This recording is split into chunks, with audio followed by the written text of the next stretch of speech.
So it looks like I'm now going. So let's do this. Um, hey, everybody.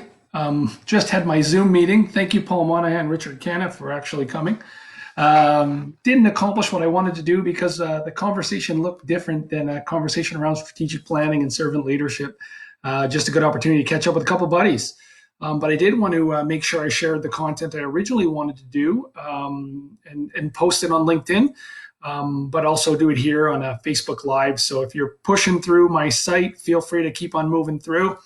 This will be predominantly a business driven conversation or post with a little bit of strategy for everyone and how to set up a servant leadership organization, as a lot of people have asked me online.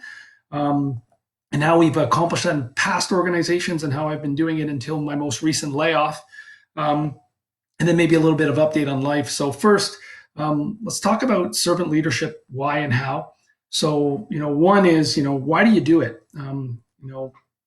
One, it's good for business, and people seem to think it isn't, but it is. And so to get rid of that myth that servant leadership is about, serving others at all costs and it could be detrimental to your business, it's not. When you go to the core and you think about servant leadership, if you as a leader in your organization have skills and can make the investment that others can't to develop your people and make them better at what they do and help them grow their careers, isn't that by definition a way to grow your organization? If your team's stronger, the result will be stronger. So servant leadership is one, yeah, great. It certainly is about serving people and wanting to do that, but it's also very healthy for your business. It's also great for mental health. I've worked for some great servant leaders, and I've never been happy at those organizations and in another organization than I was in those. They really, really take care of people. They challenge you, they stretch you, they grow you, and you feel like you're making an impact. And it's really, really good for you and good for everyone's mental health when someone's investing in your career. So servant leadership really can help us with mental health in this country as well. Happier people at work come home, happier people, within the household, and fill those roles better. And then lastly, one of the biggest reasons of why you should practice servant leadership, from my perspective, is it's easier to put your head on the pillow. It's a lot easier to put your head on the pillow when you have to make a difficult people decision. If you've invested and tried to make them successful for a reasonable period of time, knowing that maybe they won't grow with you, but maybe they'll grow elsewhere, and you don't carry that level of guilt that sometimes you do when people are a byproduct of your financial success. So the minute they're not hitting their KPIs, they're gone. But if you haven't given them the tools to succeed, because you're in that position of empowerment, you're going to carry a little bit of that guilt, and you're always going to wonder if you spent enough time investing in someone. So that's kind of why you want to do servant leadership. What is it? Really, at the end of the day, it is about putting people first. It is about serving. It is about understanding as a leader. The more time you put in to others, at some point down the road, yeah, you should be successful as well. But it's putting that to the side and understanding your number one investment needs to be in developing your people. And so I just wanted to kind of define what that is, because people have seen different definitions, and I get that question a lot, like, what does it mean? And really, from my perspective, out of everything I've read and everything, I've done personally, that's the definition that most resonates with me. And then the next thing you get when you talk about servant leadership is you get the old school leader who says, yeah, but you can't measure it. And it's all soft, huggy stuff. And, you're always going to take care of people and not upset them. And it's like walking on eggshells, and not at all. If you're in a proper servant leadership culture, you are developing people on a daily basis and you are growing trust. It allows you to have a difficult conversation because the person knows you're coming from a position of service.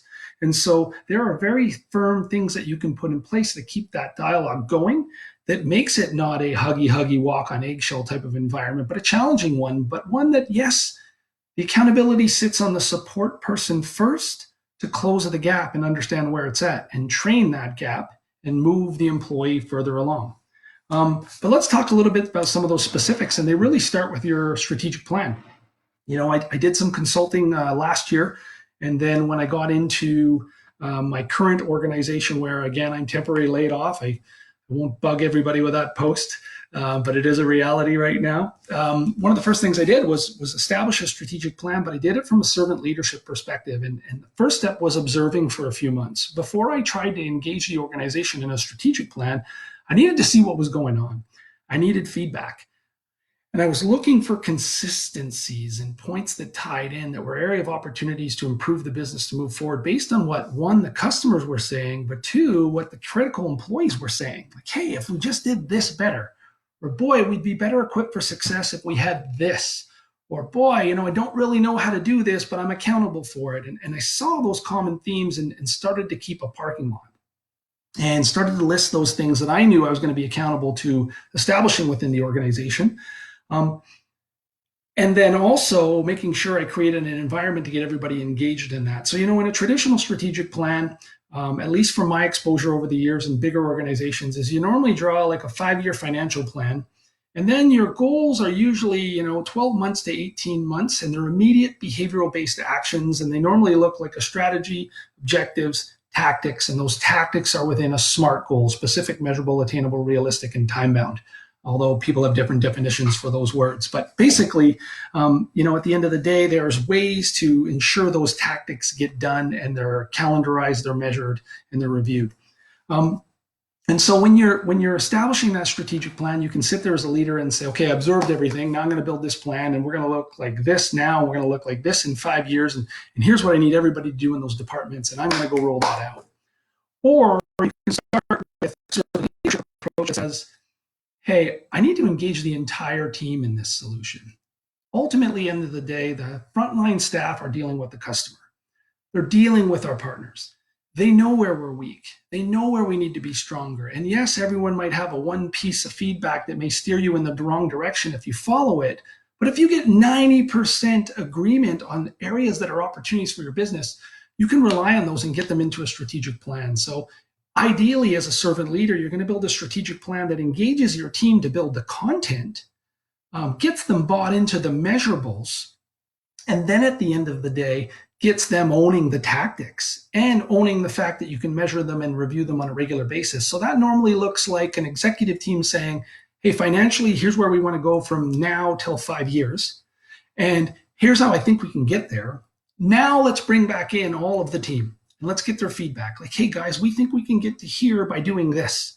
In your departments, this is what we're thinking. What are your thoughts? Get buy into the strategy. Okay, guys, how are we going to do that? Well, Mark, we should do this and we should do that. And there's a full 2-day working session, and everyone identifies those things. They do group work and they report it back up to the executive team, and you buy in and you identify right away the gaps that you're going to have to provide them to be successful. That is starting with servant leadership at a strategic plan level. Now, the way servant leadership lives on in an organization day after day after day is making yourself accessible to people so they can grow their careers while growing the company. And there's certain anchors you can put in place. And I'd love to go into more detail at any point if anyone wants to talk. That first offer that didn't go so well in the Zoom meeting tonight might be telling me something. But hey, I'm a guy who will constantly try and knock on the door again. So we'll do that Zoom thing again. But at the end of the day, when we're talking about that plan, now it's about making it live. And making it live means leadership making themselves accessible, providing feedback, being there to provide resources and help people overcome objections they can't control themselves. And at the end of the day, providing recognition as well, and then continuing that learning cycle. So there's very clear anchors you can put in place to do that. One is one-on-one session weekly with your teams. And that doesn't look like, here's my list of things I want you to do for me this week. Good. You got it? Okay, good. See you next Thursday. No, that looks like, hey, tell me about last week. I want to hear about your challenges, what went well. Give me a little update. We haven't talked in a week. And then that looks like, what's coming up this week? What can I help you with? What do you got on the go? What are the major ones? Great. Not every task, but what are your key milestones this week and your key projects, and how can I help? And then it looks like an area to say, hey, you know what? I've recognized some great behaviors in you. Here's what I saw happen last week or last 2 weeks or whatever that looks like. And that feedback looks like specific, value-driven, and what the behavior base was. So what is it that they did? How exactly did they do it? And how does that provide value? Explain that to them so the individual buys in and wants to do it again. And then the next couple sections look very simply like, hey, what do you need from me? Got all this stuff on the go. How do I support you? What can I do that you can't do yourself? Or where can I train you? Or what resource can I give you? How do I set you up for success? And then the next step is very much here is what I need from you as your support person. Here are the tasks that I need accomplished, and get confirmation that you can do them and you have the tools to succeed, and do a lot of open-ended questions to make sure you've grasped it and understand it. And then finish off with an open forum. You'll see that if you do a one-on-one that's deep like that, and it's very much about open-ended questions and finding what people are doing, what tools they need to succeed, etc., and giving them recognition, but also identifying deficiencies and telling them how to close it. You get caught in that very quickly, as do your staff members. Always take that time to stop and say, "Do you want me to put the pen down, or do you want me to keep it in my hand?" Well, what do you mean? I want to talk about an open forum right now. What did we not talk about in these 4 boxes that we talk about every single week? How you feeling?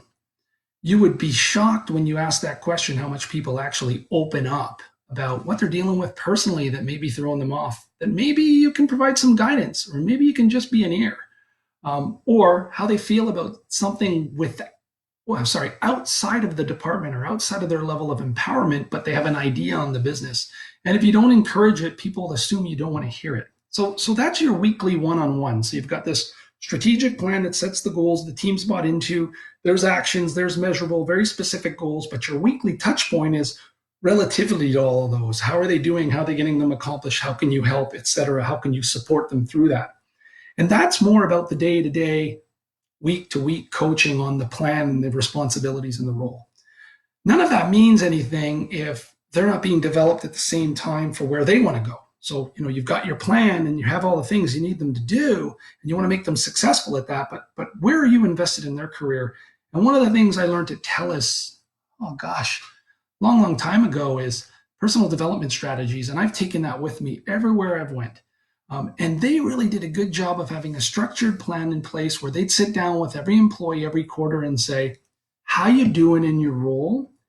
How can I make you better? What development opportunities are there for you in the role you're doing today? So as an example, you are a ice technician at Maple Leaf Sports and Entertainment, and you really want to get your B ticket and drive the Zamboni, make the ice, be accountable for the control system in the back end, manage everything within the facility. And there's some gaps that you need to do that well because you don't have those skills. That goes into personal development strategy, and you get those learning opportunities. Okay, well, here's the certification process, and this is how you get your B ticket. And by the way, you're going to go over to the Air Canada Center in the next month, and you're going to work with the team there that does the Zambonis, builds the ice, has the B ticket, works the refrigeration plant, expose them to all those learning opportunities in the current role. And then the next piece of a personal development strategy is very much where do they want to go? If you are, as an example, let's use a past life of mine, the director of marketing in a past printing company I was at, and you wanted to be the vice president of sales and marketing, that's where you wanted to go, you would have a gap on the sales side if you didn't have that experience. It doesn't mean you can't do it. It just means you haven't been exposed. And what will happen is as that role comes up and the VP has moved on to a higher level, the organization will get caught in the trap of saying, well, we don't have anyone in the house that has done sales and marketing. We got a good salesperson. We got a good marketer. Let's go outside to the market and let's find someone with those skills. But if you've built an organization that has personal development strategies, what you're doing with that director at the time of marketing is you're saying, okay, if you want to be the VP of sales and marketing, we're going to start to teach you sales. And in that development strategy, you start to add learning opportunities around sales.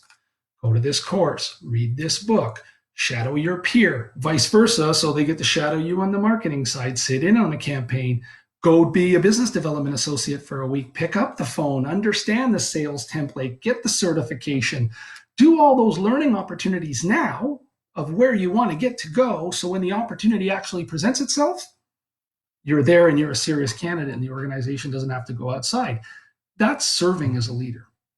That is putting yourself in their shoes and saying, this person has core competencies and skills. They're willing, they're a great culture fit, and they want to grow, and I've got to close those gaps. And that personal development strategy, if you're doing those every quarter, you're really making people better at one, what they do today, because that's the first part of it, and two, closing the gap of where they want to go, and you're developing your bench. Now, if you imagine if that cascades down from the president to the vice president to the directors to the managers to the supervisors, and everybody's on one of those, how strong is your team coming up? 9 out of 10 organizations don't do them. That's servant leadership. The next step is, it's funny, a gentleman who I worked for who was controversial at times, but a huge heart, been around his industry for a very, very long time. He used to talk about acronyms that I was like, that's BS, that doesn't exist. And he talked about MBWA, and he called it management by walking around. And I looked into it like 6 years later once I saw the behavior out of him, and understood that it worked, and realized it's actually a science, and there's books on it back in the 80s. And they called it management by wandering around if you're looking for it on Google. And it's really about getting out into the organization as a leader and forcing yourself. So you got the strategic plan, you got the one-on-ones, you got the personal development strategies, but how do you see how the organization is operating so you can come in and make the investment to make it easier for people to do their jobs and do it well? And it's literally what it's called, management by wandering around. And you walk around the different areas of your business. You get out in the field if you've got a construction company, and you watch how the guys build the houses on a regular basis. You get out into a retail store if you're the CEO of a retail company on a regular basis, and you work the floor and you work a visual merchandising changeover. You get out if you're the general manager of a sports facility a long, long time ago, and you watch how a concert gets set up, and you watch what a call looks like with the unionized groups. And you go in and you figure out how the guys build ice, and what figure skating ice looks like versus AHL ice, and how do they put in the boat show and put in water and make the arena a pool, and you manage by walking around, and you learn all that stuff as you go through it, which makes you a better functional leader because you're always going to have those gaps as you're a servant leader. But you're also seeing the business live from the people who know it best, and they're telling you, see, this is what it means. Oh my God, you're empowered to go back and change it. And get the buy-in of the rest of the executive team. So that's management by walking around. So you've got your strategic planning, you've got your one-on-ones, you've got your management by wandering around, your personal development strategies. Next, performance reviews. And I know there's a lot of conversation about there. Are they valuable? Should we even be doing them anymore? If you want my honest opinion, and I always give it to you, any organization that's trying to get away from them, it's just my opinion, and people will disagree, I'm sure, it's a cop-out. It's because they don't know how to write them. They don't have a system in place to make them valuable, and they don't want to do them at the end of the day. And so what happens with performance reviews is managers are told, write this review, and 5 out of 10 organizations say, well, give your employees an advance. Tell them to write evaluation, and then you write it after they've done that.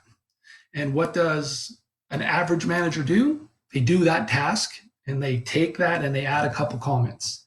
What does a poor manager do? They take that whole thing and they sign it. What does a great manager and leader do? They put it to the side. They write the review. They have 52 weeks of content because they've been doing weekly one-on-ones. They've been documenting about where people are growing, how they're learning, where they've had recognition, and where they've had significant areas of opportunity where they're deficient, and whether they've closed those gaps or they still remain, which makes it very easy to write a very specific performance review using appendixes and dates and documentation to write a great review that the employee sits there and goes, man, they get me. Whether they agree or not, there's no dispute, because that leader says, I'm going to write your review. Thanks for your self-evaluation. And what they do with the self-evaluation is, as they go to write the review, they say, okay, it's time to do your review. Here's what I did. Your self-evaluation I parked. Haven't even looked at it yet. Here's my review of you. Gives the review, provides the feedback. It says, now let's look at your self-evaluation. Ooh, we got some gaps. What have I got to do better for us to get on the same page? Or where do I have to bring you into the documented reality? Or conversely, the two match. And the two parties in this who are in a relationship of helping people grow and an organization succeed build even further trust. Man, there's no surprises for me. Thank you for 52 weeks of great coaching. Thank you for 52 weeks of honesty. Thank you for acknowledging where you needed to get better. Thank you for getting better. Thank you for being open to feedback. And thank you for kicking ass where we recognize where you're doing so well. You know, the other trap you get in if you haven't done everything I've talked about as a servant leader before is we go on memory. And so if you're writing a yearly performance review, of course you don't want to write it if all you're going to write about is the last 3 weeks where something bad happened, because you're going to forget the 49 weeks before and what the content looked like there. And so if you don't have all that content in place, filed, ready to go to write a very good review that makes you comfortable to write and deliver, It makes the listener very comfortable to want to hear it. Of course, reviews have no value, or of course, people don't want to do reviews, both the person being reviewed and the person who's got to do the review. So, again, going back, good strat plan, one-on-ones weekly, management by wandering around, a personal development strategy for each employee, and then doing proper performance reviews. Those are all servant things that are on you to do to make someone else better. And as I go back to the beginning, I said the good reason to do this is it's good for your business. Imagine doing all those things on a regular basis. How are you not making people better? If you're making people better, how is your organization not doing better if you have a proper strategic plan as the guiding principle and path for all that behavioral development that's going on below? Here's why people don't do it. Too much work. It's too much accountability. It's too much frustration. If I'm a successful business owner and I've got KPIs in place and you're not hitting them, it's easier for me to fire you and find someone else. Too much effort for me to put myself on the spot and say, I need to make you better. Too much effort for me to get out in the field and see how you do your job. Too much effort for me to write a performance review that takes 2 hours to write, but 52 weeks to build. Too much effort for me to get out there and develop you and find out what you want when all that's important to me is my bottom line. That's why servant leadership doesn't exist to the degree it needs to. And guess what? It's sad. There's a shitload of successful people out there that lead that way. And I'm not telling you not to. I'm just telling you, if you do care about people from a servant leadership perspective, and again, those people who don't lead that way, I'm not suggesting they don't care about people. Most of the people that I have disagreements with as leaders, I think they have some of the hugest hearts of all the people I've ever met. I just disagree with their philosophy around people. But it's hard. And what do we do in this society is we promote people who are really good at their job. And we give them positions of empowerment. And with that comes responsibility for the business. So if they've always been good at making widgets, and now they're the lead widget maker, and the KPIs aren't there, what's their initial reaction because they haven't been trained to do any of these stuff?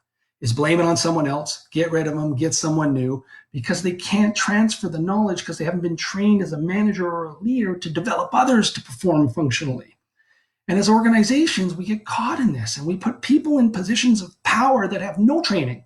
They haven't been put in a room for a week, shown video of how they coach someone, given feedback, shown how to ask open-ended questions, watch body language, taught about the emotional bank account, all these things that I'm going back 10, 15, 20 years ago.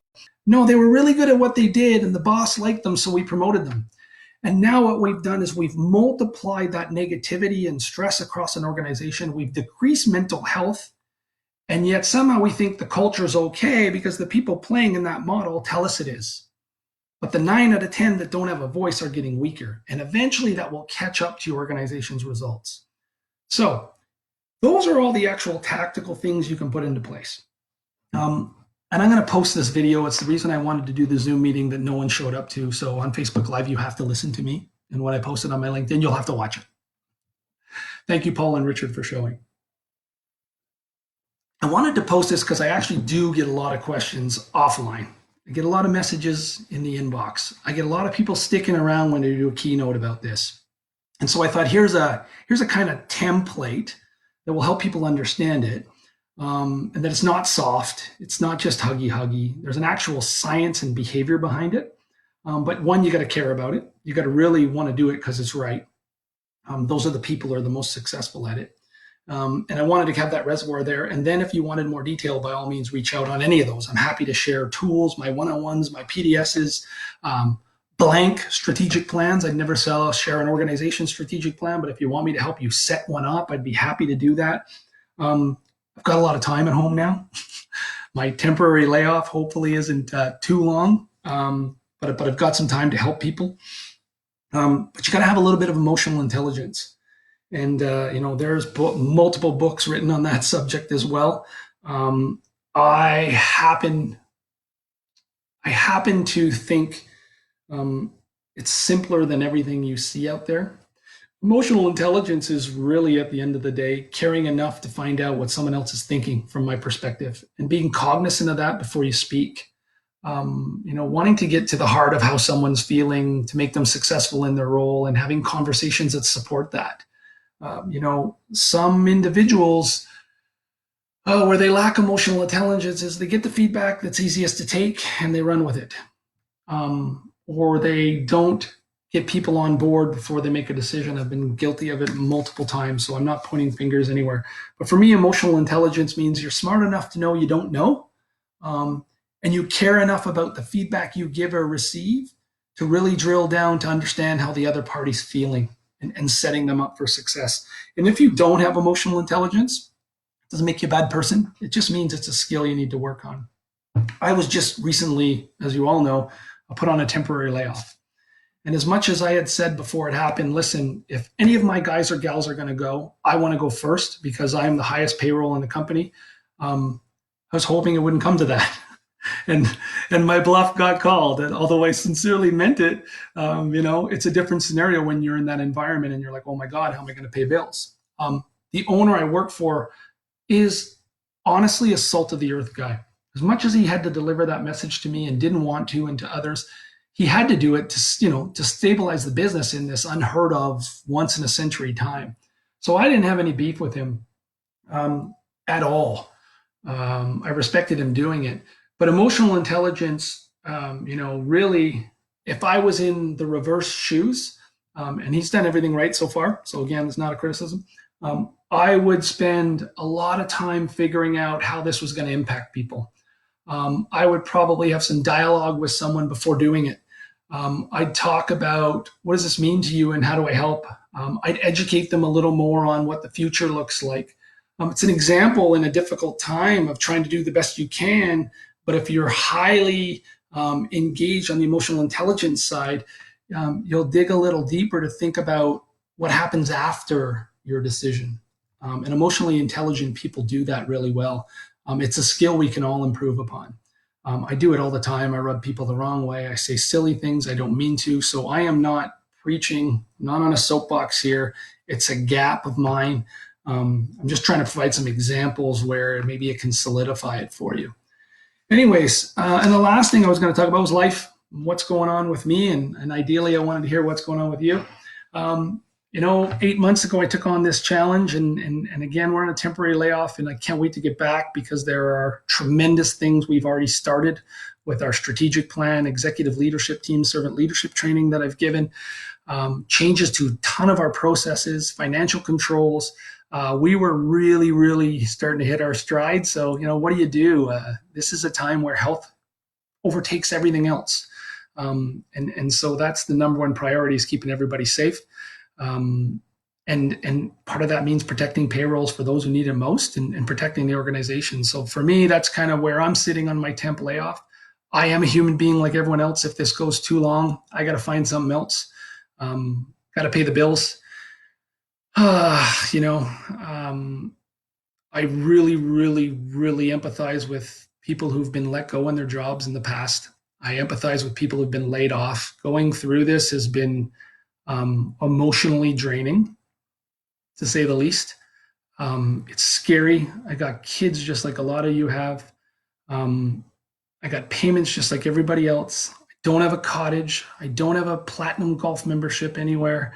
I don't have tons of savings in the bank. I can only imagine for the people who are making, you know, less and living even more paycheck to paycheck from no fault of their own.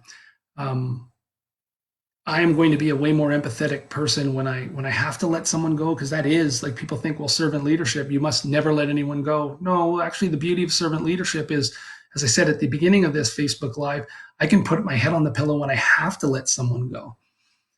Having said that, boy, I have a whole different understanding of what it means. One, to deal with the insecurity after, and this is a temp layoff. I haven't been let go. But two, the emotional upheaval, and what does that mean for your next paycheck, and how are you going to pay the bills? I like many people have rebounded from this, and I'm positive I will. But it's one of those life learning lessons that I'm going to carry with me, and make sure I'm a better leader when I have to do the same thing than I was 10 years ago. And I think that's what life's about, right? We make mistakes, we get better, and on we move.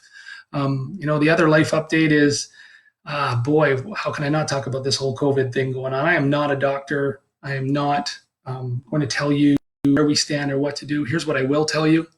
Um, take care of each other. Be safer than safe. Don't question this thing. Just stay home. I know everyone's hearing this all the time. Like, if you can find a way to order groceries online, order them online. If you go out to the LCBO as an example to pick up wine and a Guinness or two, come back, Lysol everything. Keep your distance on the way to the store. Stay 8 feet away. Only go out there if you've absolutely run out and need more. The emergencies in life.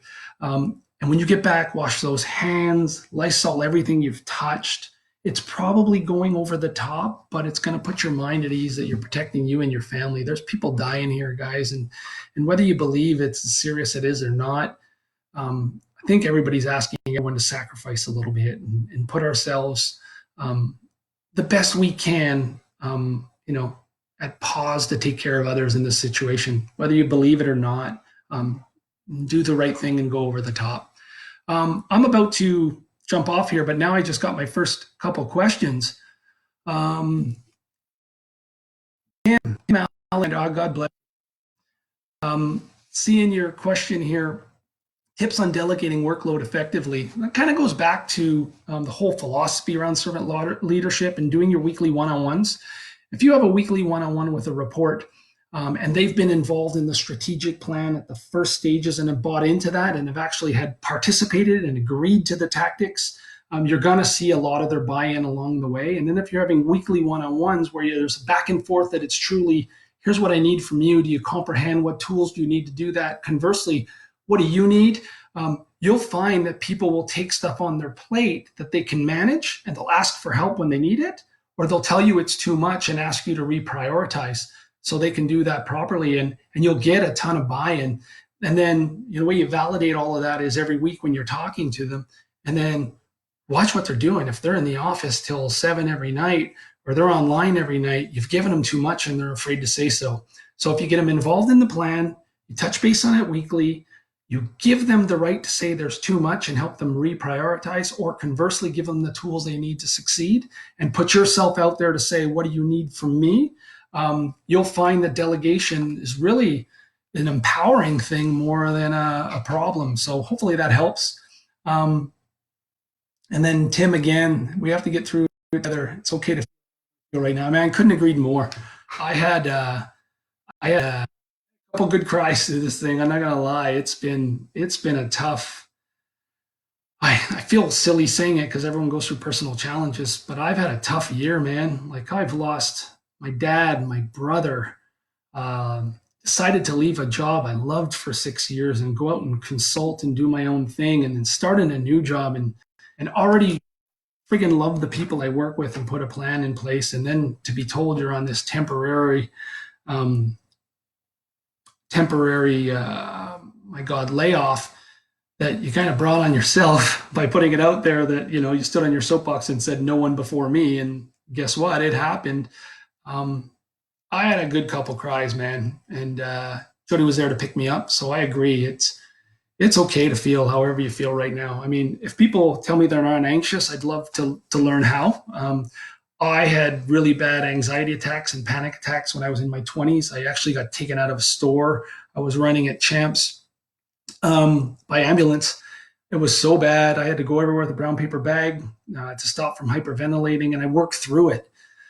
Got my health right, worked out, but those symptoms still come up every once in a while when I'm highly stressed, and they certainly come up a lot since Wednesday. But yeah, I agree, man. It is okay to feel however you feel right now, and I think more importantly, it's important to talk. I talk to Jody a lot, and she carries me through a lot of stuff, um, and so does her family. So yeah, feel how you feel, but talk to people. I think that's the best way out. Okay, that is 34 minutes of me talking, and as much as I enjoy that, I'm not sure you do. If this helped, I did this predominantly to post it on my LinkedIn page and use this platform. Um, Let me know. I'm going to do maybe another Zoom meeting. I'm at home on layoff right now, trying to do stuff like this to keep my mind going in business. I'm building a pretty cool training program here already, which I love to do, build content, and then I'll facilitate it when I get back. Um, I'm here. I'm going to do a couple more of these because other than that, I'm like I said, building that training program. I'm playing a boatload of little driveway street hockey with the kids. Um, so I'm here. If I can help in any way, let me know, guys. I hope you're all getting through this. It's a tough time. If you're anxious, it's normal. If you're scared, it's normal. Just do the right thing right now. Stay safe. Go out as least as you can. Try groceries online if you can. If you do go out, bring everything back. Try and sanitize it if you can. Do exactly what they're saying. Wash your hands. Wash your hands. Wash it more. My poor kids, their knuckles are worn down from me bugging them about washing their hands so many times a day. So invested in some lotion to smooth those up a little bit, but I'd rather do that than the alternative. Anyways, if any of you need to talk or anything, reach out. Okay. Hope everyone takes care.